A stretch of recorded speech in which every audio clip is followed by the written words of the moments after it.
Well, good morning, everyone. I'm Dr. Laura Lacher, and welcome to today's Medical Grand Rounds. As usual, we'll get started with a few logistics and then introduction of today's speaker.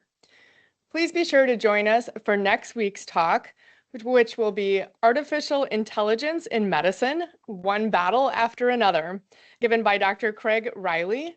That is likely to be a virtual-only Grand Rounds, so please be sure to tune in virtually. And that brings me to a few logistical reminders. Many of you know that Grand Rounds is a collaboration between Providence Portland Medical Center and Providence St. Vincent Medical Center. We are often here live in the room in person at St. Vincent's on Tuesday mornings at 8 a.m. We are sometimes live at noon, also on Tuesdays at Providence Portland. You can always join us on the Teams live platform, and you can earn CME credit by being live in the room, live virtual, or by watching a recording of the event. If you look at each week's Grand Rounds invite, it will tell you exactly when and where we meet, and will also include link and information for watching the recording. Finally, I'll be monitoring the Q&A throughout today's session. So for those of you joining us online, please go ahead and post any comments or questions, and then I'll mostly hold those until the end as time permits. And now to introduce today's speaker, we are joined by Dr. Jane Zhu, a primary care physician and associate professor of medicine at Oregon Health and Science University. She earned dual degrees in medicine and public policy from Harvard Medical School and the Harvard Kennedy School, then went on to do internal medicine residency at University of California, San Francisco. Dr. Zhu serves as faculty research lead for the Division of General Internal Medicine at OHSU, providing strategic leadership for faculty research development, mentorship, and collaborative initiatives. Her own work as a health services researcher examines healthcare access and quality and has been published in leading journals, including JAMA, the New England Journal of Medicine, and Health Affairs. It is truly an honor to be joined today by Dr. Zhu. Thank you. Thanks so much for having me, and thank you for making the trek here. This is my first time in Providence, St. Vincent. It's a beautiful hospital, and so I'm very grateful for the opportunity to speak today. These are my disclosures. We'll be talking about a few things. We're just going to dive right in because there's a lot to cover. So we'll talk a little bit about healthcare consolidation trends that we're seeing in the U.S. healthcare system today and why that matters, the role of private equity in that setting and what its impacts are that we've observed and researched thus far. And then we'll talk a little bit about future directions, including policy developments that have been happening at the federal and state levels. All right, so healthcare consolidation, if you're working in healthcare, you know this is happening. When we talk about consolidation, we're usually referring to two primary forms. The first is horizontal consolidation. So that's when two entities that are performing very similar functions or operations, they merge at the same level of production. For example, when two hospitals merge or when two physician groups merge. The other is vertical consolidation, which is when one entity acquires another along the same value chain or supply chain. So when a hospital acquires physician practices, for example, or when a physician practice requires a laboratory. It's important to note that consolidation can actually occur through many different forms. So different structural arrangements like cross-market mergers, in which health systems are actually acquiring facilities in geographically different markets. And this is important because the benefit of doing that is around really increasing bargaining leverage with insurers, even when you don't have direct local competition. So we see from research that there is a benefit there, even when consolidation happens across markets. And then affiliations like partnerships, joint ventures, even participation in accountable care organizations, closures of hospitals, all are different ways to consolidate and reshape market structure. This is an ongoing trend. Hospital mergers into larger health systems are among the most prominent examples of healthcare consolidation today. So what we see here on the figure is a yellow line, decreasing trend of hospitals that are not in health systems, increasing trends of hospitals that are in health systems is still quite dated up until 2017. And as of 2017, more than 2/3 of all hospitals in the country are part of large hospital systems, including Providence, including OHSU, many of the hospitals in the Portland area. And so as a result, what we've seen is that in many regions of the country, there are markets that are dominated by just one or two close competitors. If you think about Boston, you think about Brigham MGH. If you think about, Cleveland Clinic, Pittsburgh, UPMC, this is sort of the shape of the hospital market structure as a result. So understanding these trends is really important for a few reasons, one of which is that we're firmly in an era of consolidation today. This sort of accelerated during and after the COVID pandemic, when there was a lot of economic uncertainty, macroeconomic trends, sort of low inflation, burnout, people exiting the field, accelerated the move towards hospital and corporate ownership. So today, about 60% of medical practices are owned by hospitals and corporate entities. And at the same time, about 80% of physicians, the majority of physicians, are now employed by these entities rather than being employed independently. And this trend really reversed over the past 2 to 3 decades. Another emerging trend that we have seen is vertical consolidation for insurers. And so increasingly, large insurers are integrating multiple components of the healthcare delivery system and the financing system, such that United Healthcare, an insurer, also operates a pharmacy benefit manager, which is responsible for negotiating rebates with drug manufacturers, coming up with drug formularies, coming up with pharmacy networks.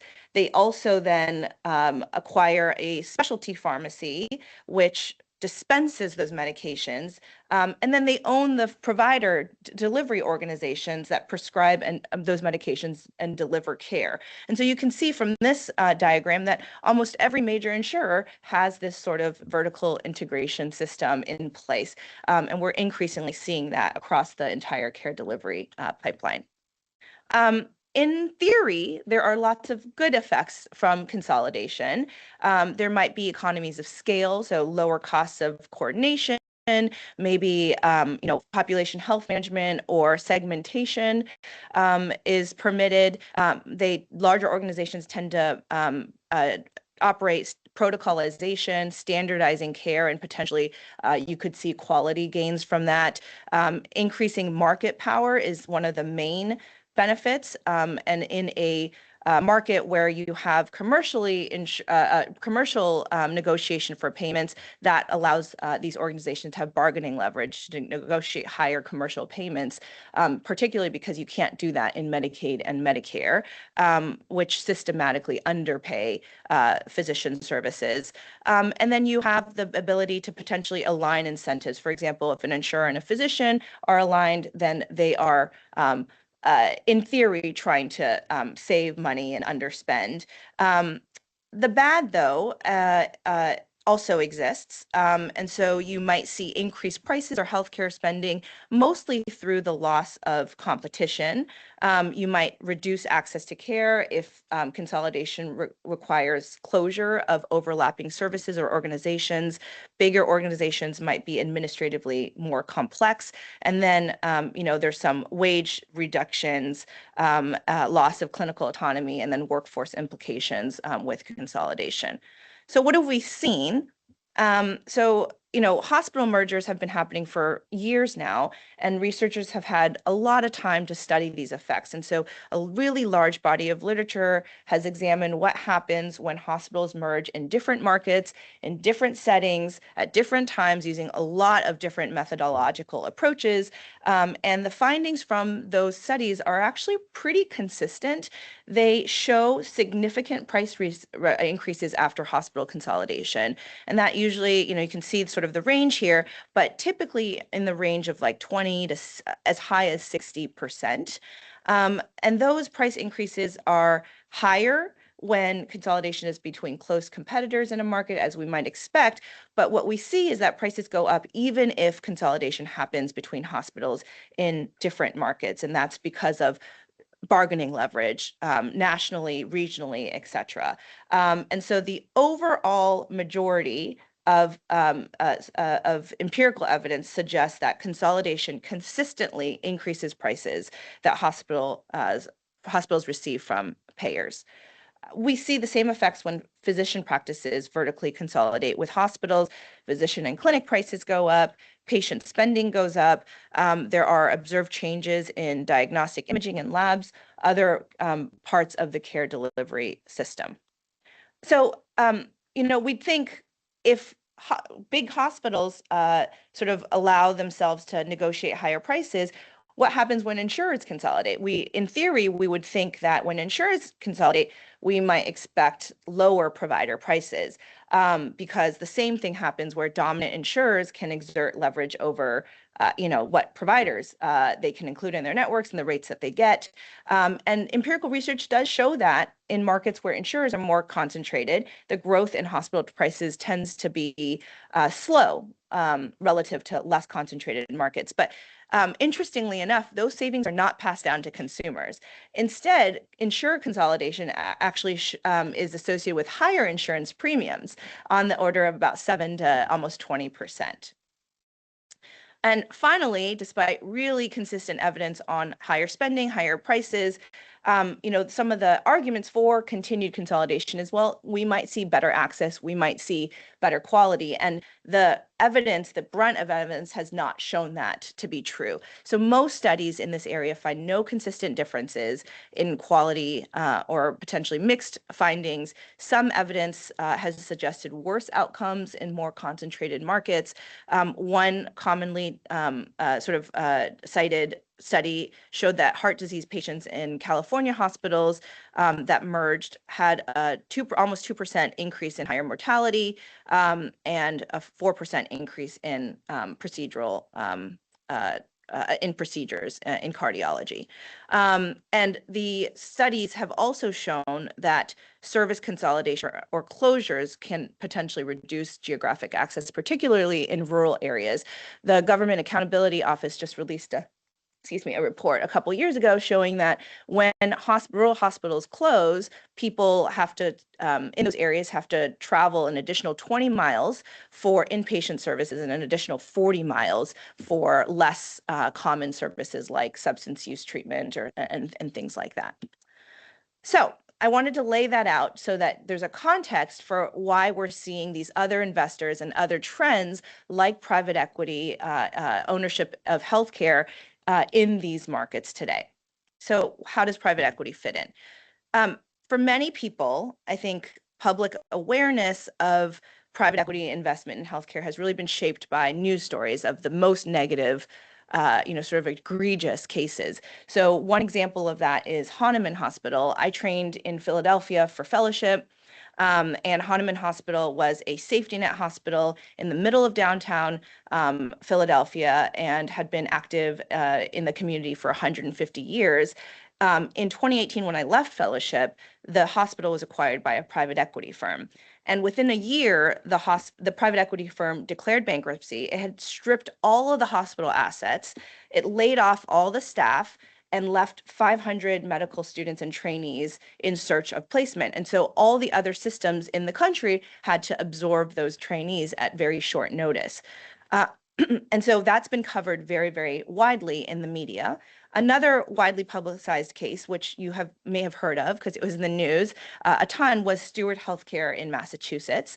A private equity firm was reportedly generated about $800 million in profits over a 10-year period, really benefiting its CEO and some of the executives, even as the health system later filed bankruptcy, financial collapse. That happened in May 2024, and 5 hospitals had to be transferred to new ownership in a very short period of time. 2 other hospitals were closed, and that was all had the regulators, state regulators, had to step in, and the system had to step in order to retain access to care in that state. So these are the types of cases that have really generated a lot of attention, congressional inquiry, and public scrutiny into these investment models. What does a classic model of a private equity acquisition look like? So this is what we typically call a leverage buyout model, and this is what has been studied the most in empirical evidence. So in a classic model, you have a fund manager. They're known as general partners in the firm. And then you have limited partners. And usually these are institutional investors like US pension funds, your retirement accounts, endowments, sovereign funds, sometimes wealthy individuals. And these investors pool their money into blind pools of capital. And they go into a PE fund. The majority of the equity here comes from the limited partners. It's important to note that the private equity firm, the partners only contribute about 2% of that equity. And then the PE fund is funded 30% typically with equity and 70% with debt. That's money borrowed from banks. And so you can see that the private equity managers put very little of their own money, and so it's quite a low risk venture for them. And then they take that money, including the debt, and they acquire usually a management services organization, which is an entity that is responsible for back office management, billing, processing, non-clinical staff. And then they acquire the clinic, which includes the physicians and the actual medical care in a platform practice. And it's important to notice that that debt that's used to fund that is actually laid onto the acquired company to pay back. So you can imagine that further changes the incentives of how much money that they're expected to make and what they might have to do to make that money back. The platform practice, this clinic, is usually a clinic with good, sort of regional reputation, market branding, has already quite a good geographic footprint. They're not failing clinics. They're actually doing quite well and mature. And then they go and roll up acquisitions, smaller mom and pop at clinics, and they very rapidly concentrate within a market and regionally. And the goal is after 3 to 7 years, so very short holding time, to either IPO, so go public in the markets, to sell to a corporate strategic buyer. Usually that's something like Optum or CVS or Amazon, or to sell to another PE company in a secondary or tertiary sale. And in the meantime, the PE company is generating revenue in several ways. One is through management fees, which they charge to the acquired company, and they charge to the limited partners for the pleasure of doing business. The other is, when the sale actually happens of one of their umbrella companies, they receive a share of the profits. So there's a minimum return threshold, usually known as the hurdle rate. And so first they return the money to the lenders, the bank, and then once you receive, you go above the hurdle rate, the fund managers typically receive about 20% of the profits above that threshold. And that's called carried interest, which you may have heard about. And that carried interest is taxed at a favorable capital gains rate. So these are sort of the inherent sort of arrangements, the structure of these deals. And I think it's important for us to understand why there might be some incentives baked into that are very unique. So the leverage buyout model here is unique for a few different reasons as compared to other forms of private equity investment. Private equity is just private capital. So you can have venture capital, which are usually small amounts of money in very early stage, high growth companies. And they usually hold on to those companies for 5 to 10 years with expectations of very high returns. There's growth equity, which is small amounts of money to help with capital investments. And then there's these leverage buyout models. And there's a couple of things that, for the reasons I already talked about, set these apart. One is very low to moderate risk for the private equity investors themselves. One is the short investment horizon, about 2 to 7 years. So it's a sort of a buy and flip strategy. And then they're usually doing a majority or controlling stake, and they use a high debt to equity ratio. All right, so just to give you a sense of how quickly this has activity has grown, we had an early study that we published in 2020 in JAMA that identified about 355 platform practices that have been sold across all specialties between 2013 and 2016. That's this window here. And you can see since then, there has been a dramatic increase in private equity investment, both in deal volume and investment value, peaking in 2021. So in some specialties like gastroenterology and dermatology, private equity penetration now exceeds 10%. That's 10% of all physicians, of all practices are private equity owned. That looks very different across markets. So there is a lot of geographic variation in that penetration. This map shows the market share of a private equity firm across metropolitan statistical areas. These are non-rural areas like cities. And in 108 MSAs, a single private equity firm held greater than 30% market share in at least one specialty.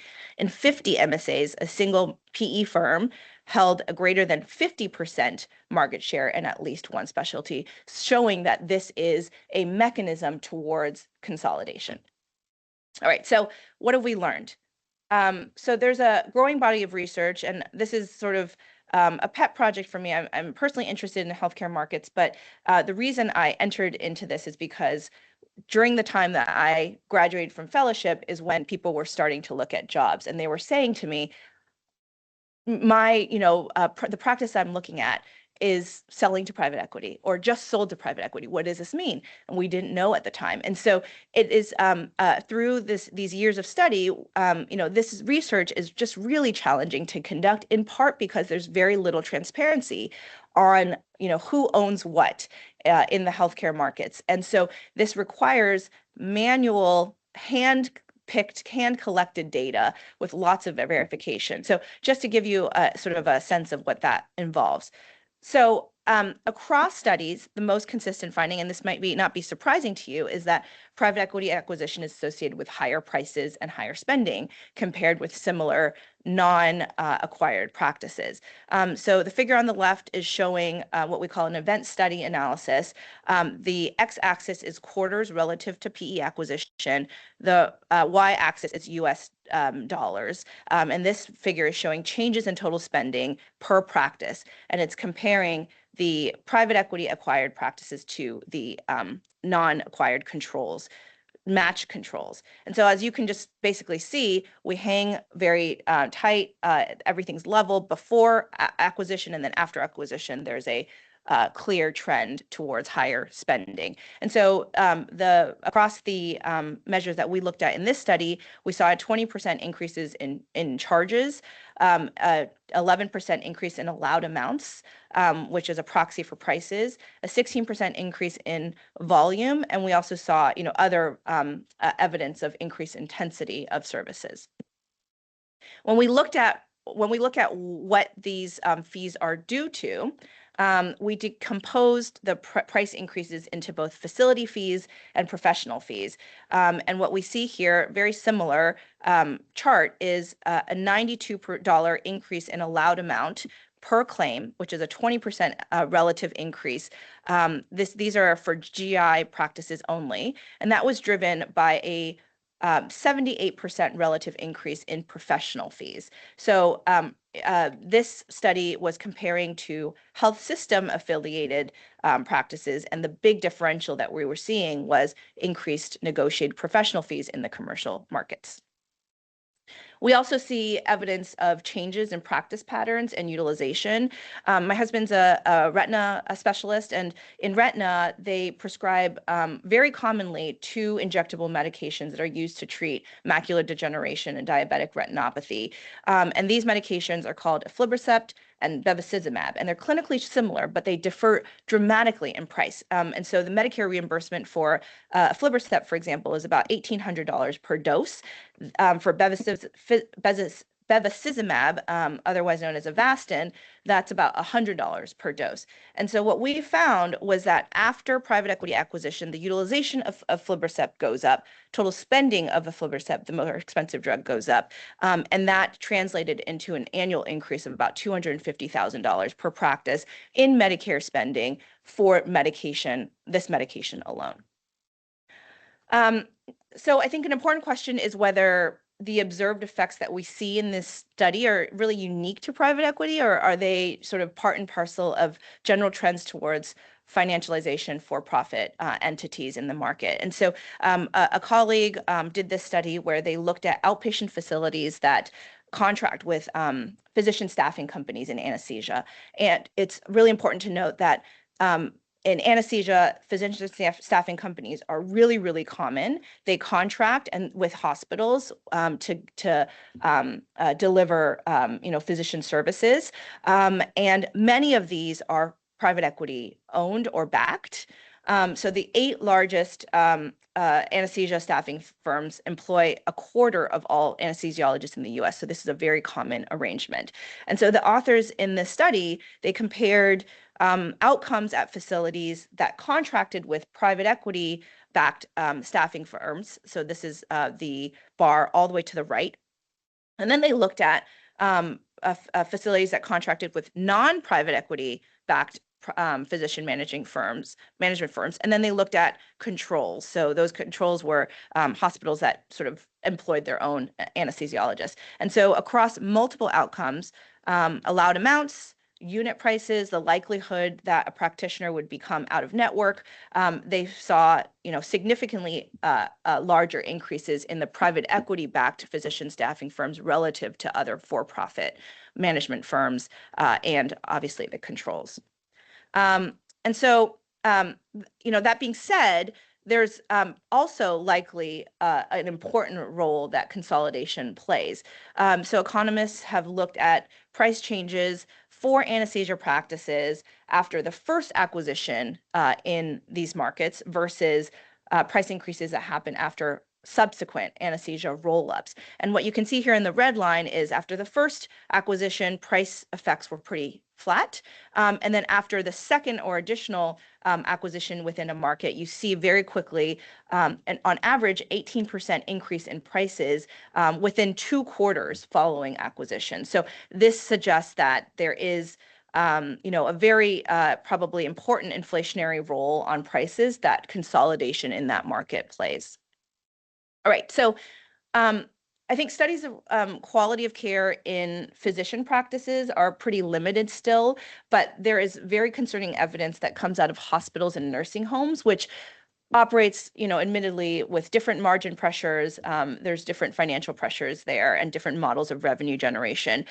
One of my colleagues looked at hospital-acquired complications after private equity acquired hospitals relative to match controls. And what they found was an increase, 25% relative increase in hospital-acquired conditions. These are preventable complications, a 27% increase in falls, almost 40% increase in central line infections, despite fewer central line being performed. And they also saw a doubling of surgical site infections at PE hospitals, while at the same time those infections were declining at controls. So what is the mechanism for that? There's been a couple of follow-up studies. In this study, the authors looked at post-operative mortality for 4 common inpatient procedures, and they found similarly an increase in mortality in private equity acquired hospitals compared to pre-acquisition trends. But the overall complication rates themselves didn't actually change. What changed was a key measure, which was failure to rescue rates. That means, the likelihood that a patient dies after experiencing a complication. And this is a healthcare quality metric that is used to highlight, sort of failures in coordination and timely recognition, communication response, really around reflecting hospital safety culture, staffing, nursing surveillance, and the like. And so what they saw was that failure to rescue increased by 3.9 percentage points, a 25% relative increase, and that was concentrated in during unplanned pregnancy and unplanned surgeries. So really suggesting that these ownership changes have potentially greater effects in clinical environments that require rapid response and flexible resources.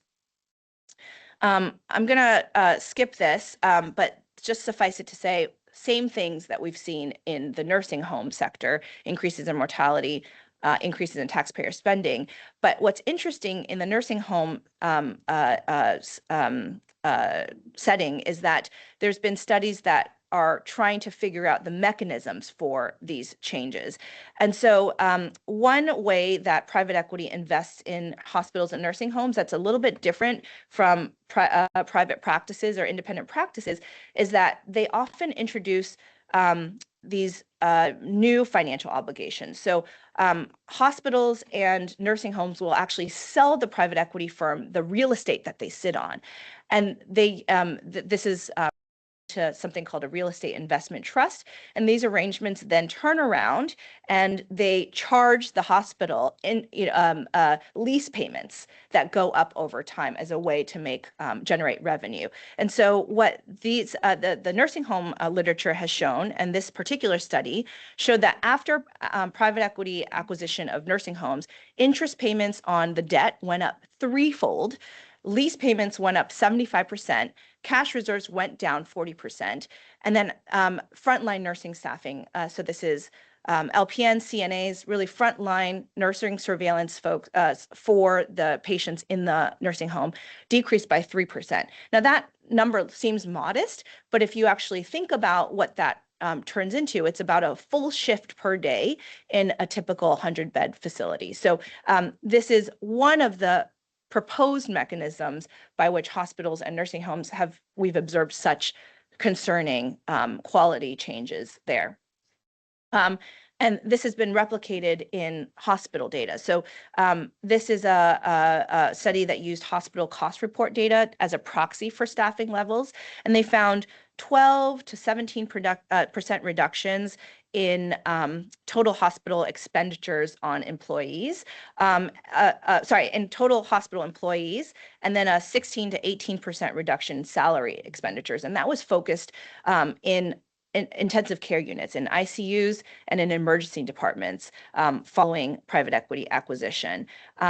And in the meantime, if you can see in the gray lines, which are non-private equity EDs and ICUs, the national trend during the same period was actually that salary expenditures and staffing levels went up. And so we were seeing not just a relative decrease, but that the actual staffing and expenditures declined in private equity acquired hospitals. And so I think, in terms of effects, we really are interested in clinician workforce effects.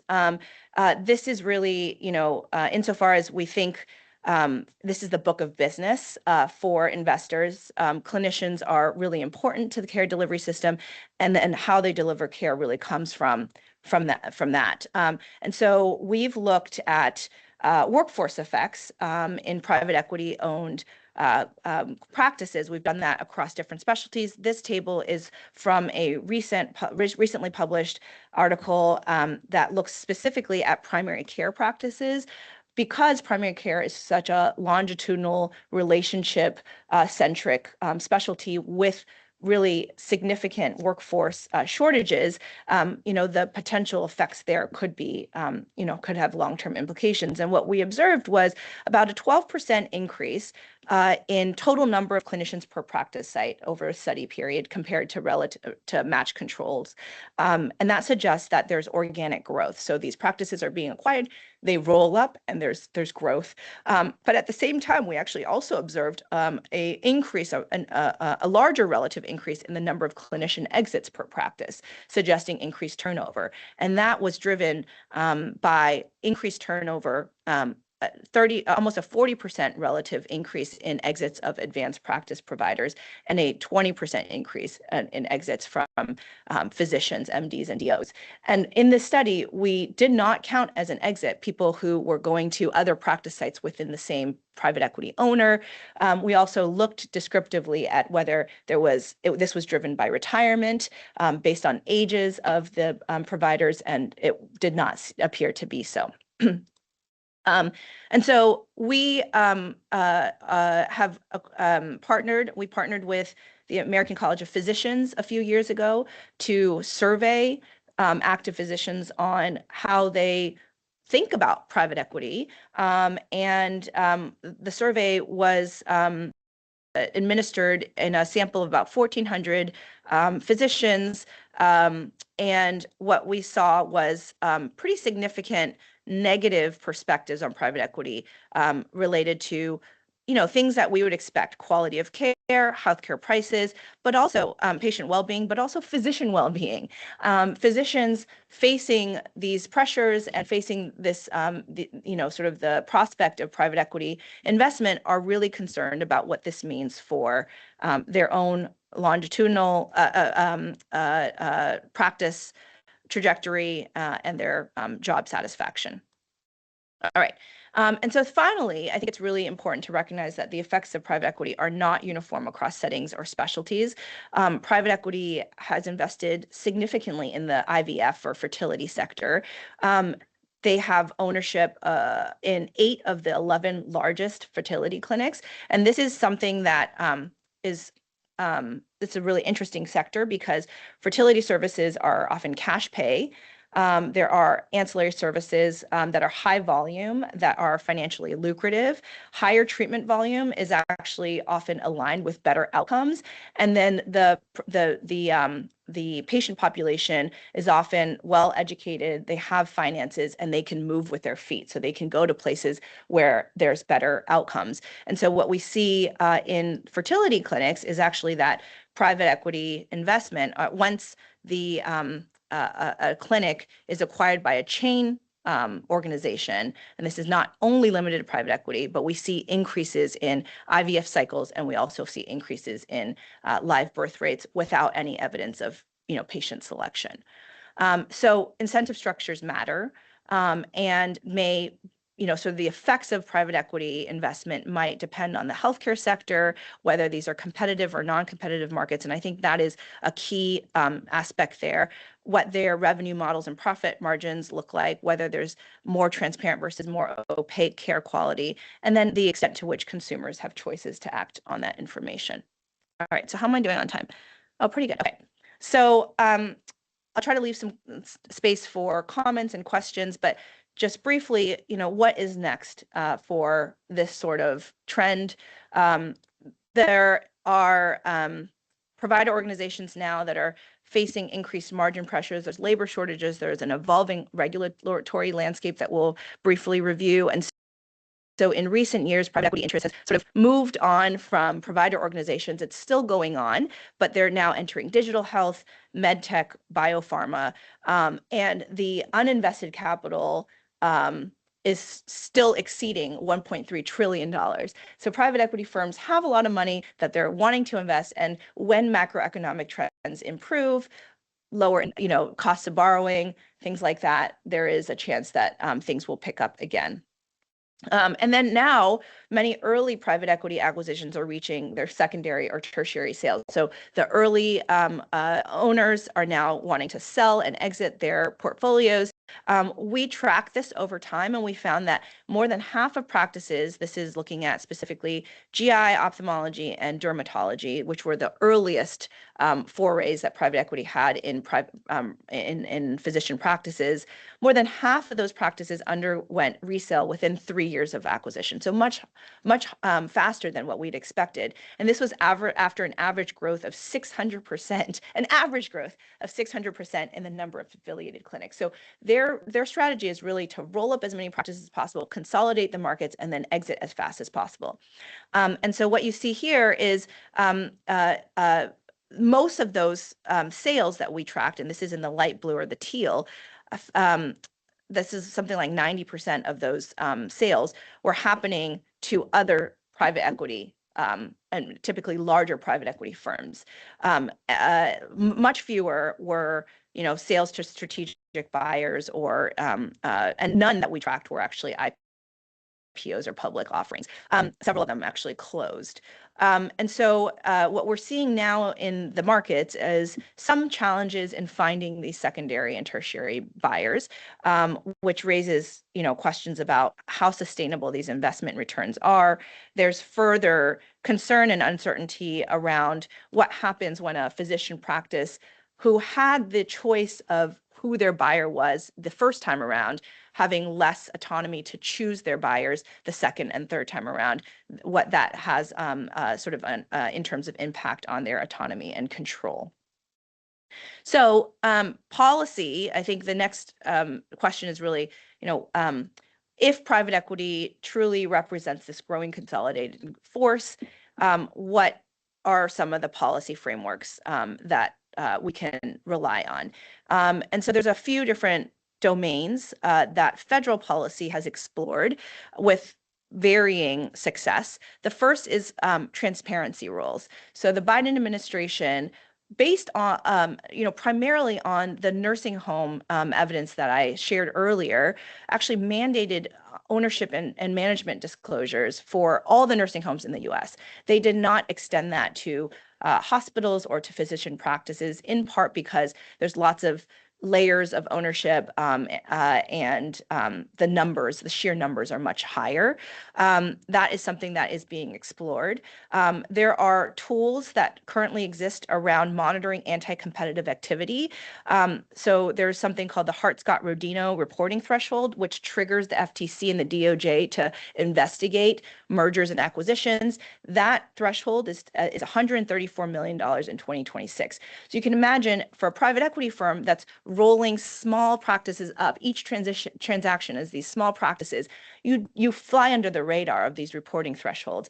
And so there are proposals to potentially consider this across time, cumulatively across markets, but that has not really met much success. There are additional efforts to strengthen existing laws, federal statutes that already prohibit fraud, waste, and abuse in the system, but that are not well enforced.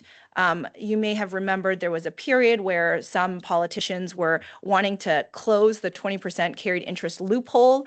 Again, not very successful with lobbying. And then the fourth category is really around protecting clinical autonomy, patients, and prices, typically through additional oversight and authorities at the state level. So I'll just briefly review this. So this is there's something called the Corporate Practice of Medicine law across about half of states. And these are state-based laws, historical laws that essentially prohibit corporations from practicing medicine or from employing a physician to provide medical services. And as you can see from the activity that we already talked about and from your own knowledge, these laws have very little value in practice. They're not well enforced. There's no real correlation between having a CPOM or corporate practice of medicine doctrine and having PE investment activity. And there's two principal reasons for that. So first, as I mentioned, there's variable interpretation, there's variable enforcement. But the second is that PE firms have found creative workarounds for these doctrines. So they often, for the reasons I already mentioned, they form this management services organization. And the management services organization does not technically own the physician practice, but they own all the assets. They employ all the non-physician staff. They do the scheduling, the billing, like basically all the operations of the practice. And then sometimes these private equity firms also use something called a friendly PC model, a friendly physician model, where somebody employed by the private equity owned management services organization is on paper the owner of the physician practice and all the clinical activities as well. So there's been a number of states that have introduced some regulations, including in Oregon, that revolve around three major sort of domains. One is strengthening this corporate practice of medicine doctrine. Who controls clinical decision-making and how do we restrict that?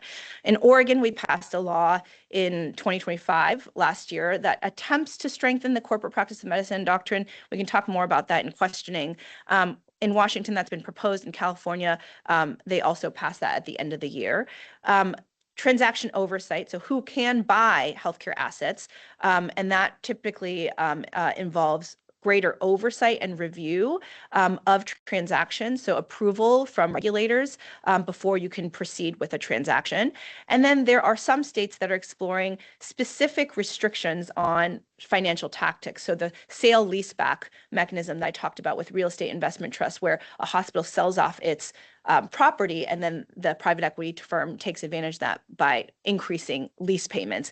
Massachusetts and Pennsylvania are among states that have explored this option as well. And so very quickly, Oregon Senate bill, which is, I think, relevant to the people in this audience, we wrote about this, the physicians, basically, there's a couple of domains that this Senate bill tries to address. First, it prevents physicians with any financial interest in a MSO, a management services organization, from owning a majority stake in a medical practice. And that's an attempt to address the friendly physician loophole that currently exists in these CP regulations. There are a bunch of carve-outs that are notable. So you can own 10% of a clinic and be or 10% of an MSO and still be allowed to own a medical practice and an MSO, for example. And then the second domain is that it requires that medical practices and not the MSOs retain de facto control or decision-making authority over administrative, business, or clinical operations, and it exempts physician-owned MSOs. But you can see from this language that there is a very gray line. Like, what do you call sort of decision-making authority, and how do you define what that is? That is sort of the main question that this law is going to be grappling with as more cases come up. Okay, so key takeaways, and I'll leave room for questions. Private equity is a growing source of consolidation in the U.S. healthcare system, as we've described. Empirical evidence is accumulating with studies showing changes in spending, care delivery patterns, some quality outcomes, and workforce dynamics. But it's important to know that those effects are not monolithic. They are quite heterogeneous. There are key unknowns that we still don't know. And I think it would be sort of impractical to ignore the other sort of forces that are confronting physicians that are practicing health system acquisition or health system ownership, and how that compares to private equity, for example, is still unknown. And we don't know the long-term impacts on quality and outcomes, as well as clinician workforce. And now policy responses are emerging. It's almost like playing whack-a-mole. The policy responses emerge, and then private equity or investors change their strategy. And we're also, policy is often focusing on specific mechanisms rather than addressing sort of the underlying pressures. Why are physicians selling their practices to private equity? What makes the practice environment really challenging to stay independent? These are questions that are not being addressed by policy. Rather, we're trying to put band-aids on some of the phenomenon we're seeing. And so I'll stop here. We're funded by a few different organizations, and then just acknowledging my team. And I'd love to take questions. Thanks so much for having me. Cheyenne? Oh. Great, thank you. Great talk. Thank you so much. Just to follow your last point, right? What is the driver about our profession that made us vulnerable to the terrible PE people? So do you have comparison about, PE for other PE's impact for other industry, like the lawyers, the architects, the actors? in the engineers. And then another comparison would be international experience. Yeah. There are doctors everywhere in the world. Why is it not happening in China, in Ethiopia? Well, it is actually, interestingly enough. There's been some recent evidence looking at international comparisons, and there are, even in places where, the health system is nationalized, for example, there are private equity investors entering healthcare all across the world. A lot of these firms are international, they're transnational, and similar trends have been starting in other countries, which is interesting. But I think the larger question is, there is nothing unique about healthcare that is preventing, private equity from coming in. So private equity has been, been in the toy industry. It's been in airports. It's been everywhere because they're very adept financial actors, and they're very savvy at what they do, at looking for undervalued or underperforming assets and growing that. And so in the healthcare market in the US, healthcare is not treated as a separate entity. It's treated as just as any other commodity, which is part of the reason that private equity has been able to enter healthcare and expand so rapidly. So there's nothing unique about, from their eyes, about healthcare and physicians. We are yet another commodity that they can move to extract value from. And there's nothing protecting healthcare from being treated in that fashion in the US. So yeah, I don't know if I answered your question, but there's a lot of interest in what private equity is doing internationally now as well. This is a new trend, and it's just being observed recently.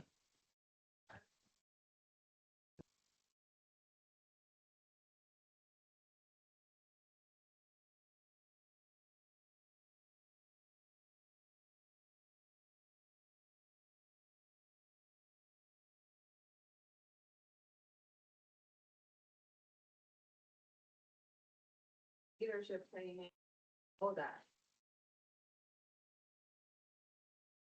Yeah, I mean, I definitely agree with that point. I would say it's really challenging for physicians now, especially there's a generational shift as well, because younger physicians who are coming out of training, fewer are exploring these independent practice models and more are going into salaried and employment models. And so to counter sort of the wider effects of market consolidation and employment trends and sort of the profession and where we're going requires you somewhat to counter your employer as well, and that can be very challenging, or to change sort of the models that you're interested in, and that we definitely see there's changes, there's shifts there over time with younger generations. Well, yeah, thank you so much. This is really eye-opening. We're like new into our training, so it's really interesting to see, I don't know, what's happened in the last 10 years and sort of what's coming. But one thing that I'm struck by is like noticing sort of consistent trend in a lot of the data that you showed is that there's immediate changes in cost or the way that healthcare is delivered right after the acquisition. Mm-hmm. And I'm wondering what accounts for those immediate changes. Because like one thing we do know about healthcare is how slow it is to change, or like how hard it is to change momentum. Mm-hmm. But a lot of those changes seem pretty immediate. Yeah, so there's probably different mechanisms on the cost or the price side versus the quality of care side, for example. On the price side, the immediate change we think is from higher negotiated payments with insurers. So right away you have a practice that's acquired that now belongs to a larger entity, and so you have greater negotiating leverage against the insurers in that local market to raise your prices right away. So that is something that can happen very quickly after acquisition. You also end up seeing volume changes. So, so the care delivery patterns that we've seen is greater intensity of care for procedural specialties. We don't see that in primary care. And we have a paper that's currently under review that shows in Medicare, for example, what you see is actually shifts in the composition of services. So you're not seeing, in Medicare, you can't negotiate higher prices with the government. And so what we see is in primary care, more in-office procedures being performed, and fewer, other sorts of services. So there are shifts there that can happen really right away with just operational and management decisions. On the quality of care side, I had mentioned, the hospital and nursing home findings, and those we think are driven mostly by cost cutting. Those are nursing homes in particular are very low margin industries. The profit margin is on the order of like a couple percent. And so there's not that much, you can do other than you can try to increase spending, but those rates are really set. Most of the nursing home residents are covered by Medicare. So what people have to do is those real estate investment trusts, other revenue generation, and then cost cutting. And so those are some of the mechanisms by which we see sort of immediate changes. We don't know what the long-term changes are yet because some of these phenomena are relatively recent. So nobody's followed, what happens when a private equity firm sells to another private equity firm, and so 10 years down the road, do the expectations of revenue generation continue? And so then what happens at that point, because you're still trying to make as much money? I suspect that most of that, second and tertiary sale, most of that revenue generation comes from additional aggregation, consolidation. So you might start with a small local market, you're aggregating or consolidating practices within that local market. And then with the sale to a secondary PE firm, a larger firm, now you're aggregating across regions and across, the country. We've seen anecdotal, evidence of that in, for example, ophthalmology, gastroenterology, and dermatology. Thank you, Dr. Zhu. I'll pivot to a couple of comments and questions from our online audience. Can you comment on how cost and quality in our U.S. system, which has been influenced by increasing private equity, compares to countries with nationalized healthcare, such as Canada or Taiwan? I mean, I think this evidence has been out there for a long time that the U.S. spends the most on healthcare, and we have the worst outcomes. And so I don't know if private equity per se is the cause of that. It certainly is a factor. And just to be sort of completely transparent in my thinking, if private equity was not involved in the U.S. healthcare system, there would be other sorts of investors, because that's how our healthcare system is set up. And we do see that. We see, the retail giants. We see, the insurers buying up practices. This is something that is sort of the context of private equity. They are just, in my view, another actor, obviously with some different incentives, but another actor in the system. And so, I think the data on cost, quality, and access in the U.S. has been pretty well documented for years. So Dave has had his hand up too. Thank you, Dr. Zhu. That was enlightening, but it makes my moral compass jump all over the map. I'm having an earthquake experience. Most of us, I think all of us, went into medicine because we had these high moral ideals, and we didn't worry about greed. We didn't worry about how much money we were going to make. We didn't worry about the dermatologist upscaling his or her care, because now the reimbursement incentive is there. So the more nitric oxide, frozen nitrogen that he squirts on my actinic keratoses, the more money he's going to make. So is medicine a right? Is access a right for our citizens? As you mentioned, other countries and their delivery systems, does medicine fit in the capitalistic mode? Should equity firms not have the option of acquiring physician practices? Should we have a different structure altogether? And what is organized medicine doing along those lines in this country? We've tried a single payer Medicare for all, but it hasn't gotten much traction that I can see. Yeah, I think those are sort of normative questions, and not everybody is going to think like I do, or, so I don't want to get into sort of the philosophical parts of this. I think mostly we have seen that, this is my personal opinion, the current healthcare system does not work. And in a fee-for-service system, all the evidence suggests that the incentives are to increase volume. So we've introduced like bits and pieces, like I mentioned, like policy responses to specific observations. Value-based care, for example, is sold as often the solution to fee-for-service. But what we've seen from value-based care is that, and this is a personal opinion, backed by some evidence, that value-based care sort of favors larger organizations. You have to be able to manage populations. You have to be able to, invest in population health management, EHRs, IT, all these other metrics of measurement. And in fact, that is also contributing to consolidation potentially in some ways.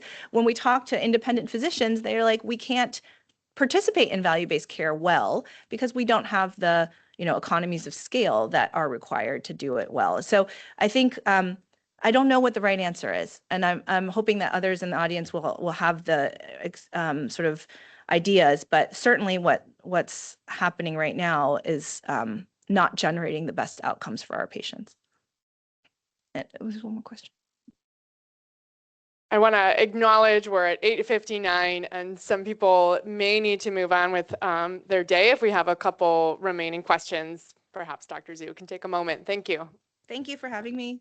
Appreciate it.